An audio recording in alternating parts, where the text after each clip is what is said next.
നമസ്കാരം. ലൈഫ് ഫോക്കസിൻ്റെ ഈ പ്രത്യേക എപ്പിസോഡിലേക്ക് എല്ലാ പ്രേക്ഷകരെയും സ്വാഗതം ചെയ്യുന്നു.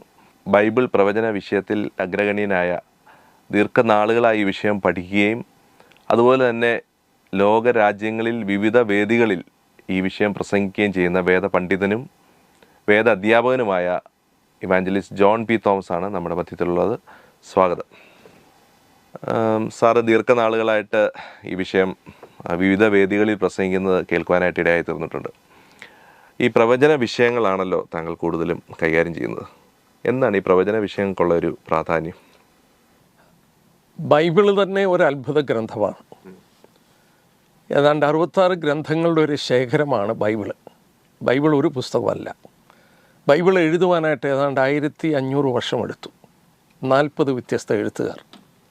അവരിലൂടെ മാനവരാശിക്ക് വേണ്ടതെല്ലാം ദൈവം വെളിപ്പെടുത്തി. ആ ബൈബിളിലെ ഒരു പ്രത്യേക ഭാഗമാണ് ബൈബിൾ പ്രവചനങ്ങൾ. ഏതാണ്ട് 18 ഗ്രന്ഥങ്ങൾ പ്രവചന ഗ്രന്ഥങ്ങളാണ്.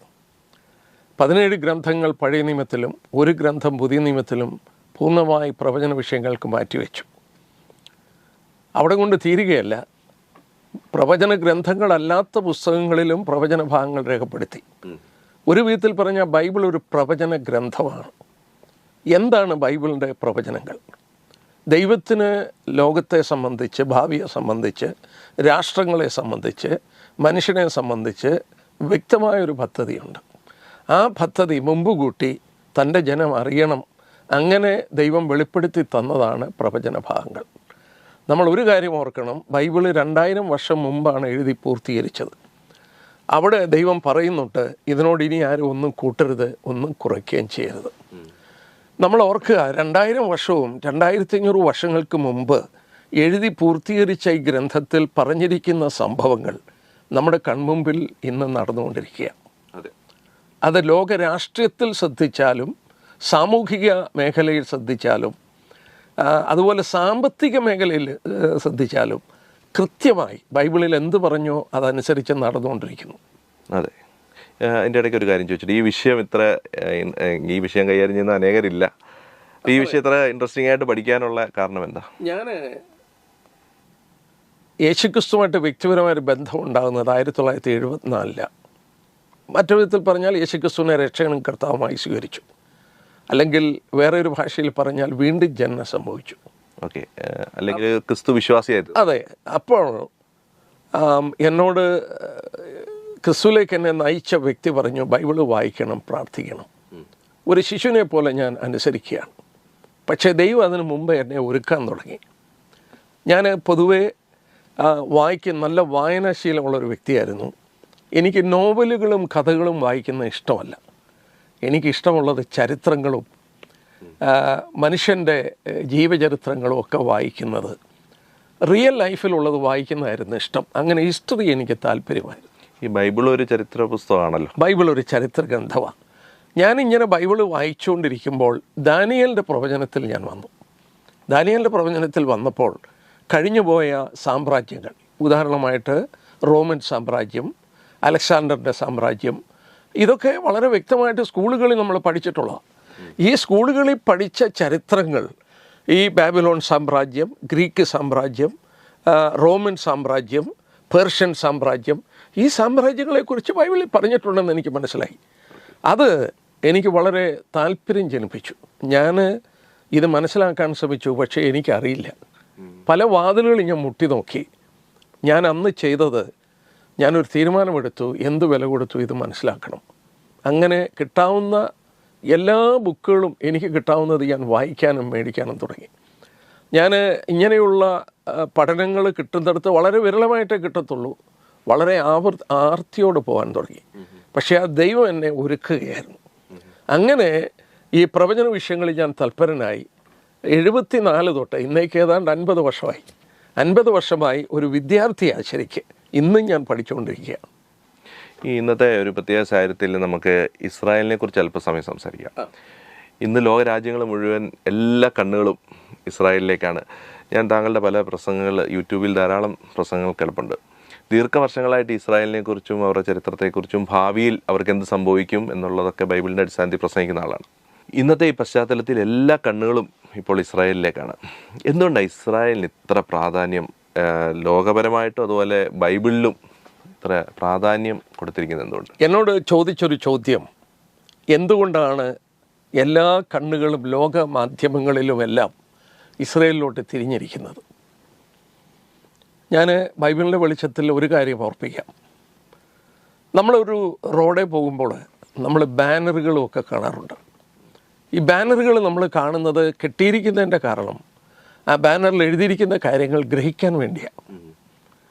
ദൈവം വെളിപ്പെടുത്തിയിട്ടുണ്ട് മാനവരാശിക്ക്, പ്രത്യേകിച്ച് ജാതികൾ എന്ന് മലയാളം ബൈബിളിൽ വരുന്നത് നേഷൻസ് എന്ന, രാഷ്ട്രങ്ങൾ എന്ന ഇംഗ്ലീഷിൽ. രാഷ്ട്രങ്ങൾക്ക് ദൈവം ഒരു കൊടി ഉയർത്തി. ഞാൻ ആ വാക്യം എടുത്ത് വായിക്കണോ? വായിച്ചാൽ നന്നായിരിക്കും. യെശയ്യാ പ്രവചനം 11-ാം അധ്യായത്തിലെ അവിടെ വളരെ വ്യക്തമായി ദൈവം രേഖപ്പെടുത്തിയിട്ടുണ്ട്, ദൈവത്തിൻ്റെ ഒരു ബാനറാണ് ഇസ്രായേൽ രാഷ്ട്രം. അഥവാ അടയാളമെന്ന് വേണേലും പറയാം. അടയാളമെന്ന് പറയാം. ഒരു ബാനറും തന്നെയാണ് ഉപയോഗിച്ചിരിക്കുന്നത്. ഞാൻ ആ വാക്യം വേണമെന്ന് വായിക്കാം. യെശയ്യാ പ്രവചനം 11-ാം അധ്യായം അവിടെ രേഖപ്പെടുത്തിയിട്ടുണ്ട്. അതിൻ്റെ 10-ാം വാക്യം തൊട്ട് വായിക്കണം. എല്ലാ വാക്യങ്ങളും ഞാൻ വായിക്കുന്നില്ല. അതിൻ്റെ 11-ാം വാക്യത്തിൽ, അന്നാളിൽ കർത്താവ് തൻ്റെ ജനത്തിൽ ശേഷിച്ചിരിക്കുന്ന ശേഷിപ്പിനെ അശൂരിൽ നിന്നും മിസ്രൈമിൽ നിന്നും പത്രോസിൽ നിന്നും കൂശിൽ നിന്നും ഏലാമിൽ നിന്നും ഷീനാറിൽ നിന്നും ഹാമാത്തിൽ നിന്നും സമുദ്രത്തിലെ ദ്വീപുകളിൽ നിന്നും വീണ്ടുകൊള്ളുവാൻ 2-ാം പ്രാവശ്യം കൈ നീട്ടും. അതായത് അവരെ മടക്കിക്കൊണ്ടിരുന്ന കാര്യമാണ്. നമുക്കറിയാം 2000 വർഷം ഇവർ രാഷ്ട്രമില്ലാതെ ലോകത്തിൽ അനേക രാജ്യങ്ങളിൽ ഉഴന്നു നടക്കുകയാണ്. അവർക്ക് രാജ്യമില്ല. AD 70 അവരുടെ രാജ്യം നഷ്ടപ്പെട്ടു. റോമക്കാർ അവരെ ചിതറിച്ചു. നമ്മുടെ കേരളത്തിലും അവർ വന്ന് പാർത്തു. കേരളത്തിൽ കൊച്ചിയിലും കൊടുങ്ങല്ലൂരും മാളയിലും വന്നു. അവർ അങ്ങനെ വരുമെന്നുള്ളത് മോശയും യേശുക്രിസ്തു മുമ്പ് കൂട്ടി പറഞ്ഞു. യേശുക്രിസ്തു സംഭവിക്കുന്നതിന് 40 വർഷം മുമ്പ് പറഞ്ഞു, നിങ്ങൾ വാളിൻ്റെ വായ്ത്തലാൽ വീഴും, സകല ജാതികളിലേക്ക് നിങ്ങൾ ബദ്ധരായി പോകും. അങ്ങനെ ബദ്ധരായി പോയവരാണ് ഇവർ. അപ്പോൾ അവർക്ക് തിരിച്ചു വരിക എന്നുള്ളത് ഒരു അസാധ്യമായ കാര്യമാണ്. അവരുടെ രാജ്യം അല്ലെങ്കിൽ ഇസ്രയേലിൻ്റെ രാഷ്ട്രം മറ്റനേകർ ജീവിച്ചുകൊണ്ടിരിക്കുക, മറ്റനേകരുടെ കൈകളിലാണത്. അത് ഇവർക്കിനിയും തിരിച്ചു കിട്ടുക എന്ന് പറയുന്നത് അസാധ്യമാണ്. ഒരിക്കലും ചിന്തിക്കാൻ കഴിയില്ല. അങ്ങനെ ദൈവം പറയുന്നു, ഞാൻ അവരെ തിരിച്ചു കൊണ്ടുവരാൻ കൈ നീട്ടും. ദൈവം കൈ നീട്ടുക എന്ന് പറഞ്ഞാൽ ദൈവത്തിൻ്റെ ബലം ഉപയോഗിക്കുക എന്നുള്ളതാണ്. ഉപയോഗിക്കുമ്പോൾ അടുത്തായിട്ട് വായിക്കുന്നത്, അവൻ ജാതികൾക്കൊരു കൊടി ഉയർത്തി ഇസ്രായേലിൻ്റെ ഭ്രഷ്ടന്മാരെ ചേർക്കുകയും യഹൂദയുടെ ചിതറിപ്പോയവരെ ഭൂമിയുടെ 4 ദിക്കിൽ നിന്നും ഒന്നിച്ചു കൂട്ടുകയും ചെയ്യും. ഇവിടെ ഒരു കൊടി എന്നാണ്. എന്നാൽ ഇംഗ്ലീഷിൽ വായിക്കുന്നത് he has raised a banner for the nations. ചില ഭാഷാന്തരത്തിൽ he has raised an ensign for the nations. രാഷ്ട്രങ്ങൾക്കൊരു മുന്നറിയിപ്പ്, രാഷ്ട്രങ്ങൾക്കൊരു കൊടി, രാഷ്ട്രങ്ങൾക്കൊരു ബാനർ. അപ്പോൾ ബാനർ കളത്തിയത് ദൈവമാണ്. ഇവരെക്കുറിച്ചുള്ള വാർത്തകളാണ് നിറഞ്ഞു നിൽക്കുന്നത്. ഒരു കാലത്തല്ല. ലോകത്തിലെ ഏറ്റവും വലിയ ഒരു പ്രസിദ്ധമായ മാസികയാണ് ടൈം മാഗസിൻ. ഒരു രാഷ്ട്രീയ മാസികയാണ് ടൈം മാഗസിൻ. എനിക്ക് വായിക്കാൻ വളരെ ഇഷ്ടമുള്ളൊരു മാസികയാണ് ടൈം മാഗസിൻ.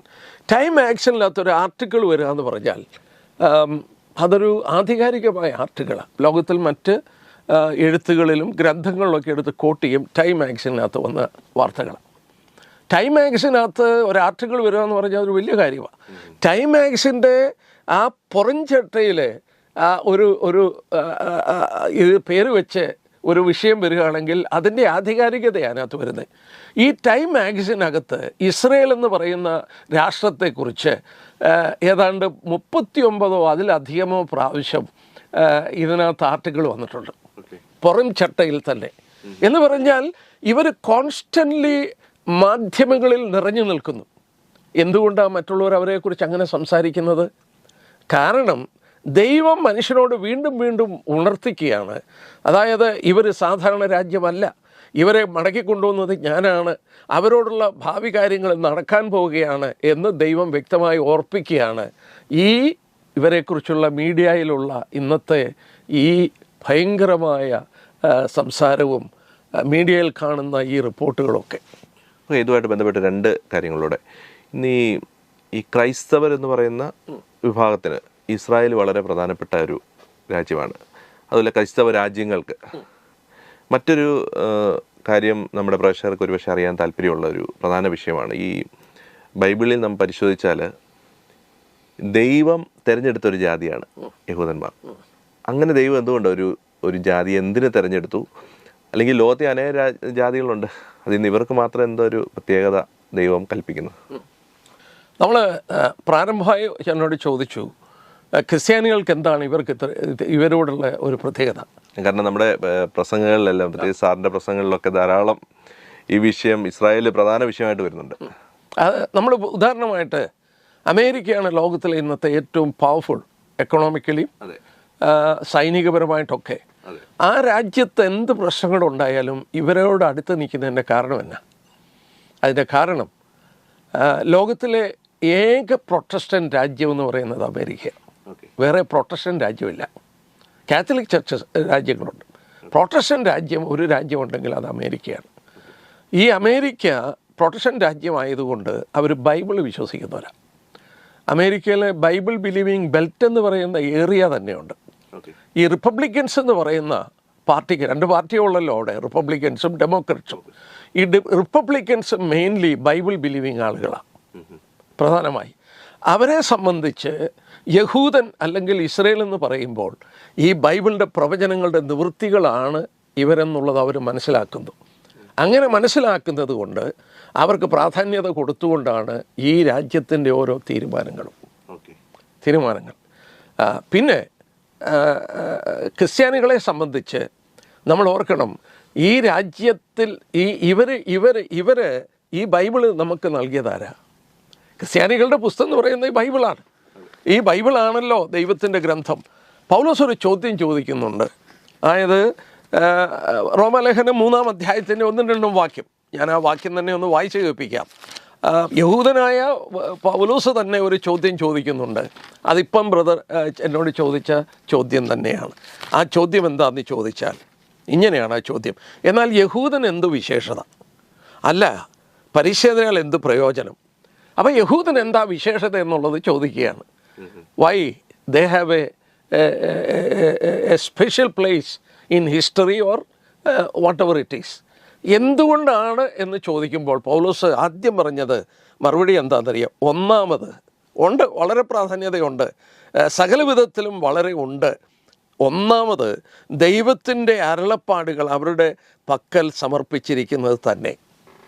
അപ്പോൾ ദൈവത്തിൻ്റെ അരുളപ്പാടെന്ന് പറഞ്ഞാൽ ദൈവത്തിന് മാനവരാശിയോട് സംസാരിക്കാനുള്ളതാണ് ഈ ബൈബിളിലൂടെ വെളിപ്പെടുത്തിയത്. അപ്പോൾ ഈ ബൈബിള് വാസ്തവത്തിൽ എഴുതിയതാരാ? യഹൂദനാണ് എഴുതിയത്. ഈ 1500 വർഷം കൊണ്ട് 40 വ്യത്യസ്ത എഴുത്തുകാരെ കൊണ്ട് ദൈവം എഴുതിച്ച് തന്നതാണ് ഈ പുസ്തകം, ഈ ബൈബിൾ എന്ന് പറയുന്നത്. ഈ 66 ഗ്രന്ഥങ്ങൾ എഴുതുവാൻ 40 എഴുത്തുകാർ, അതിലൊരു എഴുത്തുകാരനേ ഉള്ളൂ യഹൂദനല്ലാത്ത, ലൂക്കോസ് എന്ന് പറയുന്നത്. പുതിയ നിയമത്തെ എഴുതി. പഴയ നിയമം മുഴുവൻ യഹൂദനാണ് എഴുതിയത്. പുതിയ നിയമവും ഒരാൾ ഒഴിച്ച് ബാക്കിയെല്ലാം യഹൂദനാണ്. അപ്പോൾ പൗലോസ് തന്നെ പറയുന്നുണ്ട് ഇവരുടെ പ്രത്യേകത എന്താ യഹൂദന്? വളരെ ഉണ്ട്. ഒന്നാമത് ദൈവത്തിൻ്റെ അരുളപ്പാടുകൾ അവരുടെ പക്കലാണ് ഏൽപ്പിച്ചത്. അവരെ സംബന്ധിച്ച് അവർ ലോകത്തെ നമ്മൾ ശ്രദ്ധിച്ചാൽ അവർ മറ്റ് രാജ്യങ്ങളെക്കാട്ടിൽ, മാനവരാശിയെക്കാട്ടിൽ അല്പം കൂടെ ഐക്യമുള്ളവരാണ്, ബുദ്ധിയുള്ളവരാണ്. നമ്മൾ നോക്കിയാൽ ലോകത്തിലെ കണ്ടുപിടുത്തങ്ങൾ ആരായി കണ്ടുപിടുത്തങ്ങളുടെ പുറകിൽ? ചിലപ്പം കാണാം ഇവരെ ബോയ്ക്കോട്ട് ചെയ്യണം. ഇസ്രയേൽ കണ്ടുപിടിച്ച സാധനങ്ങൾ ബോയ്ക്കോട്ട് ചെയ്യുകയാണെങ്കിൽ വേൾഡ് സ്റ്റാൻഡ് സ്റ്റില്ലാകും. ഇപ്പോൾ മീഡിയ ഇവിടെ ഉപയോഗിക്കുന്നു. ഈ മീഡിയാസിൽ ഉപയോഗിക്കുന്ന, നമ്മളിന്ന് ഉപയോഗിക്കുന്ന ഈ എല്ലാം ഓൾമോസ്റ്റ് എന്താ അവർ കണ്ടുപിടിക്കാത്തതെന്ന് ചോദിച്ചാൽ ചിന്തിച്ചാൽ മതി. ബാക്കി മുഴുവൻ യഹൂദൻ്റെ കണ്ടുപിടുത്തങ്ങളാണ്. മെഡിക്കൽ ഫീൽഡിലും ഈ ഫീൽഡുകളിലെല്ലാം അവരാണ് തന്നിരിക്കുന്നത്. ഇവർ മരുന്നുകൾ, അതുപോലെ തന്നെ ഇലക്ട്രോണിക് വേൾഡിൽ ഈ ആറ്റം ബോംബ് കണ്ടുപിടിച്ച് യഹൂദനാണ്. കമ്മ്യൂണിസം ആരാ സ്ഥാപിച്ചേ? Carol marks യഹൂദനാണ്.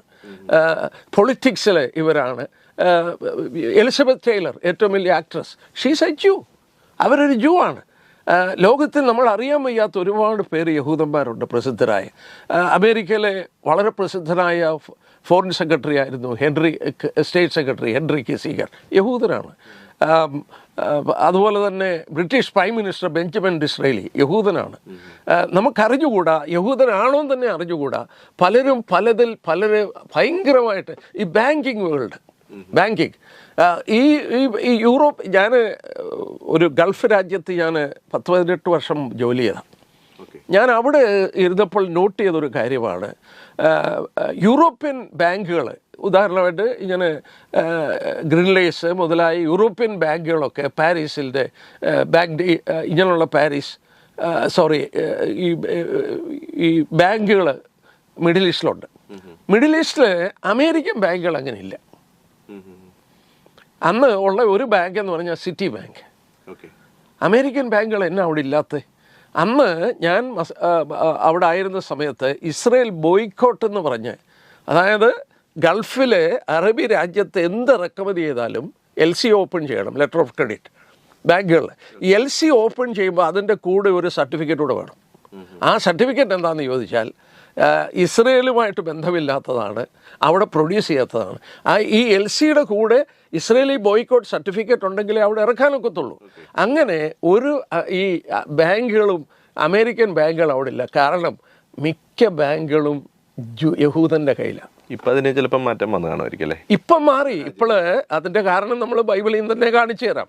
ഇപ്പോൾ സമാധാനമായി പല അറബ് രാജ്യങ്ങളും ഇസ്രായേലുമായിട്ട് ഒരു കൂട്ടം രാജ്യങ്ങൾ സമാധാനത്തിലായി. അപ്പം ഞാൻ പറഞ്ഞു വന്നത്, ഇവർ ഫൈനാൻഷ്യൽ വേൾഡിലെ ലോകത്തിൽ പ്രസിദ്ധന്മാരായ ആളുകളാണ്. ഇവർക്കറിയാം പണം എങ്ങനെ ഉണ്ടാക്കണമെന്ന്. കാരണം അവരെ പ്രവാസികളായി കിടക്കുമ്പോൾ അവർക്ക് യൂറോപ്പിലൊന്നും സ്ഥലം മേടിക്കാൻ അനുവദിച്ചില്ല. കെട്ടിടം പണിയാനോ സ്ഥലം മേടിക്കാനോ അങ്ങനെ ഈ പ്രോപ്പർട്ടിയിൽ ഇൻവെസ്റ്റ് ചെയ്യാൻ അവരെ അനുവദിച്ചില്ല. കാരണം അവർ പ്രവാസികളായി കിടക്കുകയാണ്, അവർ നമ്മുടെ രാജ്യക്കാരല്ല. അപ്പോൾ അവരെന്ത് ചെയ്തു? അവർ ഗോൾഡ് മെർച്ചൻസും ജുവൽസിൻ്റെ മെർച്ചൻസായി. അങ്ങനെ ഈ പണം കൈകാര്യം ചെയ്ത് അവർ ഭയങ്കര എക്സ്പേർട്സായി. അതുപോലെ കൃഷി കാര്യങ്ങളിൽ അവർ അത് ലോകത്തിൽ പല കൃഷിയുടെ വൈദഗ്ധ്യങ്ങൾ നമ്മുടെ ഇന്ത്യൻ ഗവൺമെൻറ് ഡെലിഗേറ്റ്സ് പോയി അവരുടെ അടുക്ക പോയി പഠിച്ചുകൊണ്ട് തിരിച്ചു വരിക. ഈ ഡ്രിപ്പിംഗ് സിസ്റ്റം ഇങ്ങനെയുള്ളതൊക്കെ പഠിപ്പിച്ചത് യഹൂദനാണ്. യഹൂദൻ ആ നിലയിൽ ബുദ്ധിപരമായിട്ട് വളരെ പ്രാധാന്യതയുണ്ട്. അവന് IQ, ഉദാഹരണമായിട്ട് നോബൽ പ്രൈസ്, ലോകത്തിൻ്റെ 1% പകുതി പോലും ഇല്ല അവർ. പക്ഷേ അവർ മേടിച്ച നോബൽ പ്രൈസ് വേറെ ഒരു രാജ്യവും മേടിച്ചിട്ടില്ല. സയൻസിലും അതുപോലെ തന്നെ കെമിസ്ട്രിയിലും ഒക്കെ നോബൽ പ്രൈസ് മേടിച്ച അഗ്രഗണ്യന്മാർ ഇവരാണ്, ഏറ്റവും കൂടുതൽ നോബൽ പ്രൈസ് മേടിച്ചിരിക്കുന്നത്. അപ്പോൾ ഇവർ തീർച്ചയായിട്ടും ഒരു പ്രത്യേക ജനമാണ്. നമ്മൾ അതിൻ്റെ ഒരു കാരണം എന്നാന്ന് ചോദിച്ചാൽ, ഞാനത് വായിച്ച് കേൾപ്പിക്കാം. ഇപ്പം കണ്ടു, ദൈവത്തിൻ്റെ വചനം അവരുടെ കയ്യിലാണ് കൊടുത്തത്. ആവർത്തന പുസ്തകത്തിൽ ഒരു വാക്യമുണ്ട്, അതിൻ്റെ 4-ാം അധ്യായത്തിൽ ദൈവം അവരോട് പറയുന്നൊരു കാര്യമുണ്ട്. ഈ വചനം അവർക്ക് കൊടുത്തിട്ട് അതിൻ്റെ 4-ാം അധ്യായത്തിൽ ഇങ്ങനെയാണ് ദൈവം അവരോട് പറയുന്നത്. 4-ാം അധ്യായത്തിൻ്റെ 5 തൊട്ടുള്ള വാക്യമാണ്. അവിടെ ഇങ്ങനെ വായിക്കുന്നു, അതായത് നിങ്ങൾ അനുസരിച്ച് നടപ്പാനായി എൻ്റെ ദൈവമായ യഹോവ എന്നോട് കൽപ്പിച്ച പോലെ ഞാൻ നിങ്ങളുടെ ചട്ടങ്ങളും വിധികളും ഉപദേശിച്ചു തന്നിരിക്കുന്നു. മോശ പറയുകയാണ്, അവയെ പ്രമാണിച്ച് നടപ്പേൻ. ഇത് തന്നെയല്ലോ ജാതികളുടെ ദൃഷ്ടിയിൽ നിങ്ങളുടെ ജ്ഞാനവും വിവേകവുമായിരിക്കുന്നത്. അവർ ഈ കൽപ്പനകളൊക്കെയും കേട്ടിട്ട് ഈ ശ്രേഷ്ഠജാതി ജ്ഞാനവും വിവേകമുള്ള ജനമെന്ന് തന്നെയെന്ന് പറയും. നമ്മുടെ ദൈവമായ യഹോവയോട് നാം വിളിച്ചപേക്ഷിക്കുമ്പോൾ ഒക്കെയും അവൻ നമുക്ക് അടുത്തിരിക്കുന്ന പോലെ ദൈവം ഇത്ര അടുത്തിരിക്കുന്ന ശ്രേഷ്ഠജാതി ഏതുള്ളൂ.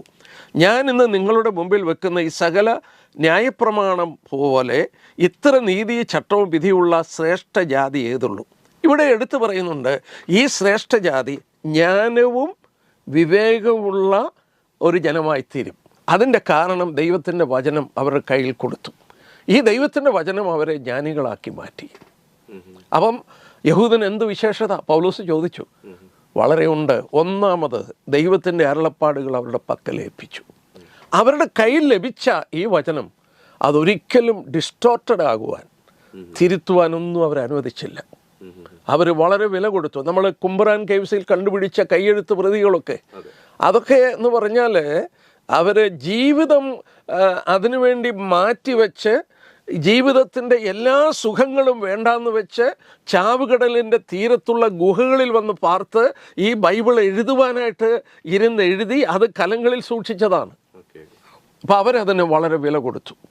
അവരിത്ര ശ്രേഷ്ഠജാതിയായി തീർന്ന ജ്ഞാനവും വേഗമുള്ളൊരു ജാതിയായി തീരാൻ കാരണം ദൈവത്തിൻ്റെ വചനമാണ്. നമ്മൾ ഓർക്കണം, മറ്റ് ആളുകളൊക്കെ ദൈവം എങ്ങനെയാണ്, എന്താണ് എന്ന് തപ്പി നടക്കുമ്പോൾ ദൈവം തന്നെ അവർക്ക് പ്രത്യക്ഷപ്പെട്ടു. ഞാൻ ഇങ്ങനെ പറയാറുണ്ട്, അതായത് ദൈവം അഭിസംബോധന ചെയ്ത, നേരിട്ട് കണ്ട് സംസാരിച്ച ലോകത്തിൽ വേറെ ഒരു രാഷ്ട്രവുമില്ല. സീനായ് പർവ്വതത്തിൽ അവർ ഇറങ്ങി വന്ന് ഈ ജനം അവിടെ കിടക്കുമ്പോൾ സ്വർഗത്തിൽ നിന്ന് ദൈവം മലയിൽ ഇറങ്ങി വന്നു, അവരോട് സംസാരിച്ചു. അങ്ങനെ ഒരു ജാതി ലോകത്തിലില്ല വേറെ. അപ്പോൾ അവരുടെ പ്രത്യേകതകളുടെ ഒരു പ്രത്യേകതയാണത്. ദൈവം അവരോട് നേരിട്ട് സംസാരിച്ചു. ദൈവത്തിന് പറയാനുള്ളത് ദൈവം അവരുടെ കയ്യിൽ കൊടുത്തു, എഴുതി കൊടുത്തു. അതാണ് വിശുദ്ധ ബൈബിള്. പിന്നെ നമ്മൾ ഓർക്കുമ്പോൾ വളരെ പ്രാധാന്യതയുള്ളൊരു കാര്യം, ഇവരെ ദൈവം ഒരുക്കിയെടുത്തത് നമ്മെയും സ്നേഹിക്കുന്നുണ്ടാണ്. നമ്മൾ യഹൂദന്മാരല്ല, പക്ഷേ നമ്മളെ സ്നേഹിക്കുന്നു. അതായത് യഹൂദന്മാരല്ലാത്ത ഒരു ഭാഗം അവരെയാണ് ഈ ദൈവജനമായ ബൈബിളിൽ ജാതികൾ എന്ന് പറയുന്നത്.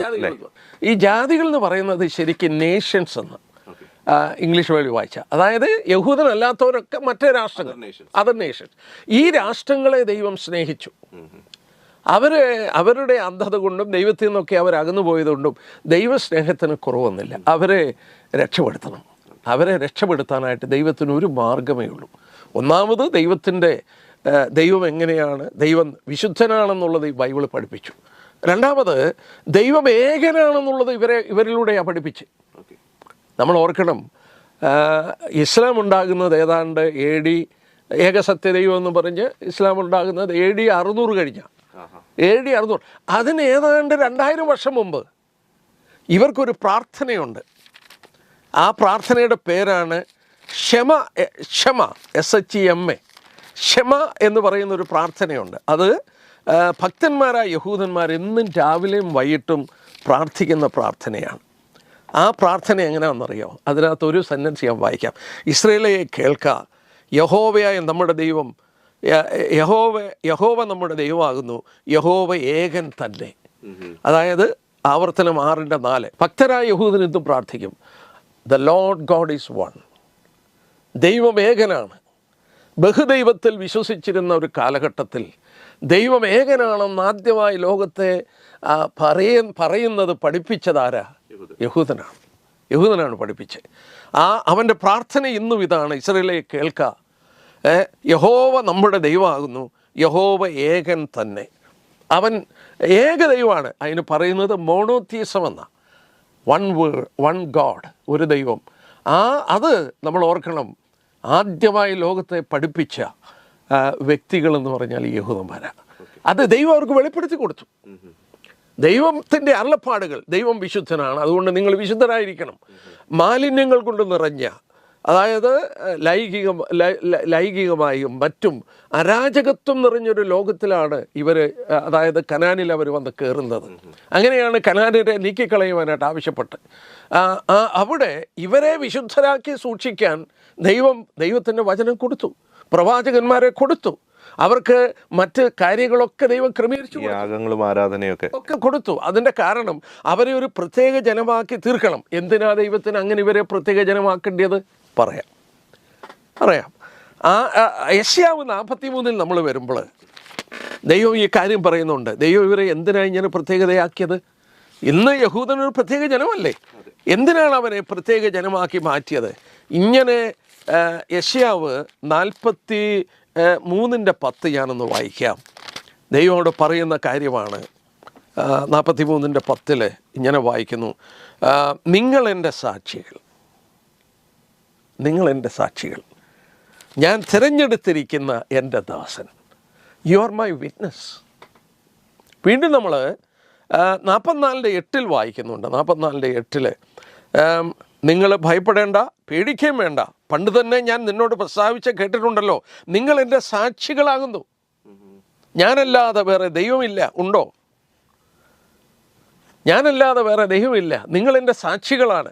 അതായത് ഒരു സാക്ഷി എന്ന് പറഞ്ഞാൽ ആരാണ് ഒരു സാക്ഷി? കോടതിയിൽ ആരാ സാക്ഷി? ഒരു കാര്യം കണ്ട ഒരു വ്യക്തി അല്ലെ കേട്ട ഒരു വ്യക്തി, ഫസ്റ്റ് ഹാൻഡ് ഇൻഫർമേഷൻ ഉണ്ടായിരിക്കണം. നമ്മൾ പുതിയ നിയമത്തിൽ വരുമ്പോൾ അപ്പോസ്തലന്മാർ പറയുന്നത് എന്താ? ഞങ്ങളുടെ കൈ തൊട്ടത്, ഞങ്ങളുടെ കണ്ണ് കണ്ടത്, ഞങ്ങൾ കേട്ടത് ജീവൻ്റെ വചനം. അവർ സാക്ഷികളാണ്. ഒരു അപ്പോസ്തലനായിട്ടിരിക്കണമെങ്കിൽ യേശുക്രിസ്തുവിനെ കാണണം. അതുകൊണ്ടാണ് പൗലോസ് പറഞ്ഞത്, ഞാൻ അപ്പോസ്തലൻ അല്ലയോ, ഞാൻ കർത്താവിനെ കണ്ടിട്ടില്ലയോ എന്ന് ചോദിക്കുന്നത് എന്തുകൊണ്ടാണ്? You need to have a first hand information to be a witness or an apostle. യഹൂദനെ സംബന്ധിച്ച് ദൈവം അവരെ തിരഞ്ഞെടുത്തത് അവർ ദൈവത്തിൻ്റെ സാക്ഷികളായിരിക്കണം. ആരോടാ? മറ്റ് ജാതികളോട്, മറ്റ് രാഷ്ട്രങ്ങളോട്. ഏകസത്യ ദൈവത്തെക്കുറിച്ചും ദൈവത്തിൻ്റെ വിശുദ്ധിയെക്കുറിച്ചും ദൈവത്തിൻ്റെ വഴികളെക്കുറിച്ചും ദൈവം ആരാണെന്നുള്ളതും ഒക്കെ ദൈവത്തോടെങ്ങനെ നിരപ്പ് പ്രാപിക്കാം, ഈ കാര്യങ്ങളൊക്കെ ലോകത്തെ പഠിപ്പിക്കാൻ ദൈവം തിരഞ്ഞെടുത്ത ഒരു സാക്ഷികളാണ് യഹൂദന്മാർ. ദൈവികമായ കാര്യങ്ങൾ മറ്റുള്ളവരോട് വെളിപ്പെടുത്താൻ. അതുകൊണ്ട് ദൈവം എന്താ ചെയ്തതെന്നറിയാമോ? ഇവർക്ക് കൊടുത്ത സ്ഥലം എവിടെയാ? ഈ അബ്രഹാമിനോട് പറഞ്ഞു, അബ്രഹാമാണല്ലോ അവരുടെ പൂർവ്വപിതാവ്. അബ്രഹാമിനോട് പറഞ്ഞു, ഞാൻ നിന്നെ കാണിപ്പാൻ എനിക്ക് ദേശത്തോട്ട് പോകാൻ പറഞ്ഞു. ഇന്ന സ്ഥലമാണെന്നൊന്നും ദൈവം പറഞ്ഞില്ല. ഇന്ന സ്ഥലം. ഈ പുള്ളിക്കാരന്, ഈ അബ്രഹാം ഇവിടെ ജീവിക്കുന്നതെന്ന് അറിയാമോ? നമ്മൾ അപ്പോസ്തലപ്രവൃത്തി 7-ാം അധ്യായത്തിൽ വായിക്കുന്നുണ്ട്, മെസ്സപ്പൊട്ടോമിയ എന്ന് പറയുന്ന സ്ഥലമാണ്. മെസ്സപ്പൊട്ടോമിയ എന്ന വാക്കിൻ്റെ അർത്ഥം ബിറ്റ്വീൻ ടു റിവേഴ്സ് എന്ന, രണ്ട് നദികളുടെ ഇടയിലുള്ള സ്ഥലമാണ്. ഗ്രീക്കിൽ മെസ്സപ്പൊട്ടോമിയ എന്ന് പറഞ്ഞാൽ ബിറ്റ്വീൻ ടു റിവേഴ്സ് എന്ന് പറഞ്ഞാൽ യൂഫ്രട്ടസ് ടൈഗ്രീസ് നദി, ഈ നദികളുടെ ഇടയിലുള്ള ഭാഗമാണ് മെസ്സപ്പൊട്ടോമിയ എന്ന് പറഞ്ഞാൽ. അത് എന്തോ ഒരു ഫെർട്ടൈലാണ്. പഴയ കാലത്തൊക്കെ നദികളെന്നൊക്കെ ഉള്ളിടത്താണല്ലോ ആളുകൾ പാർക്കുന്നത്. അതുപോലെ ഫെർട്ടൈലായ ഒരു സ്ഥലത്ത് ജീവിക്കുകയാണ് അബ്രഹാം. അബ്രഹാമിനോട് പറഞ്ഞു, ഞാൻ നിന്നെ കാണിക്കുന്ന ദേശത്തേക്ക് പോകാൻ. നിൻ്റെ ദേശത്തെ വിടുക, നിൻ്റെ സ്വന്തം ഭവനത്തെ വിടുക. ഉൽപ്പത്തി 12 വായിക്കുന്നു. നമ്മൾ ഓർക്കണം, യാതൊരു അറിവും കൊടുത്തില്ല ഇൻ്റെതാ സ്ഥലമെന്ന്, നടക്കുകയാണ്. അവസാനം എവിടെ വന്നത്? നമ്മൾ മരുഭൂമിയിലാണ് വന്നത്. ബർഷേബ എന്ന് പറയുന്ന സ്ഥലത്ത് വരുമ്പോൾ ഇന്നത്തെ നെഗവ് മരുഭൂമിയാണ് ബർഷേബ. ഈ സ്ഥലം നിനക്കുള്ളതാണ്. വെസ്റ്റ് ബാങ്കിൻ്റെ സ്ഥലത്ത് വന്നു, ഇത് നിനക്ക് നിൻ്റെ സന്തതിക്കുള്ളതാണ്. ദൈവം പ്രത്യക്ഷപ്പെട്ട് പറഞ്ഞു, ഇതാണ് നിൻ്റെ സ്ഥലം. ദൈവം അവരെ ആ സ്ഥലത്ത് കൊണ്ടുവന്നു. ആ സ്ഥലത്തിൻ്റെ പ്രത്യേകത എന്താണെന്നറിയാമോ? ഭൂമിയുടെ മധ്യഭാഗം. ഇസ്രായേലിനെ എന്തുകൊണ്ട് ദൈവം തെരഞ്ഞെടുത്തു എന്നുള്ള വിഷയത്തിലേക്ക് ദൈവം തെരഞ്ഞെടുത്തത് ദൈവത്തിൻ്റെ സാക്ഷികളായിത്തീരണം. ദൈവത്തിൻ്റെ സാക്ഷികളായിത്തീരണം. ദൈവത്തിൻ്റെ വചനങ്ങൾ അവർ എഴുതണം. ദൈവം ലോകത്തെ സ്നേഹിച്ചു. കാരണം ആ സ്നേഹിച്ചത് കൊണ്ട് ദൈവത്തിന് ഒരു രക്ഷാമാർഗം ഒരുക്കി കൊടുക്കണം. അതിന് ദൈവം ചെയ്തത് എന്താ? ദൈവത്തിൻ്റെ പുത്രനെ ഒരു മനുഷ്യനായി ഭൂമിയിൽ അയക്കുമ്പോൾ യഹൂദൻ്റെ മധ്യത്തിലോട്ട് അയച്ച്. ബൈബിളിൽ യോഹന്നാൻ 1 വായിക്കുന്നത് എന്താ? അവൻ സ്വന്തത്തിലേക്ക് വന്നു, സ്വന്തക്കാരവനെ കൈക്കൊണ്ടില്ല. നമ്മൾ വളരെ വ്യക്തമായി ഓർക്കണം. ഞാൻ 1-2 വാക്യം ഒന്ന് വായിക്കാം. റോമലേഖനം 9:5 നമ്മളിങ്ങനെ വായിക്കുന്നുണ്ട്. യഹൂദനെ കുറിച്ച് പറയുകയാണ്, പിതാക്കന്മാരും അവർക്കുള്ളവർ തന്നെ, ജഡപ്രകാരവും ക്രിസ്തുവും അവരിൽ നിന്നല്ല ഉത്ഭവിച്ചത്. ജഡപ്രകാരവും ക്രിസ്തുവും അവരിൽ നിന്നാണ് ഉത്ഭവിച്ചത്. നമ്മൾ മത്തായിയുടെ സുവിശേഷം 1-ാം അധ്യായം എടുത്ത് നോക്കി, യേശുക്രിസ്തുവിൻ്റെ വംശാവലി എഴുതിയിട്ടുണ്ട്, ജീനിയോളജി. അതെ, 1-ാം അധ്യായം. ആ 1-ാം അധ്യായം എവിടുന്നാണ് തുടങ്ങിയത്? അബ്രഹാമിൻ്റെ അവിടെ തൊട്ട് താഴോട്ട് വരിക. അപ്പം ജഡപ്രകാരം ഒരു മനുഷ്യനായി ഭൂമിയിൽ ക്രിസ്തു വരുമ്പോൾ അവൻ ജനിക്കുന്നത് യഹൂദനിൽ നിന്നാണ് ജനിക്കുന്നത്. വേറൊരു വാക്യം കൂടി ഞാൻ കാണിക്കാം. യെശയ്യാ പ്രവചനം 9-ാം അധ്യായത്തിൻ്റെ 6-ാം വാക്യത്തിലൊരു വാക്യമുണ്ട്. പ്രവാചകൻ പറയുകയാണ് 9:6, നമുക്കൊരു ശിശു ജനിച്ചിരിക്കുന്നു, നമുക്കൊരു മകൻ നൽകപ്പെട്ടിരിക്കുന്നു, ആധിപത്യം അവൻ്റെ തോളിലിരിക്കും, അവൻ അത്ഭുതമന്ത്രി, വീരനാം ദൈവം, നിത്യപിതാവ്, സമാധാനത്തിൻ്റെ പ്രഭു എന്ന് പേർ വിളിക്കും.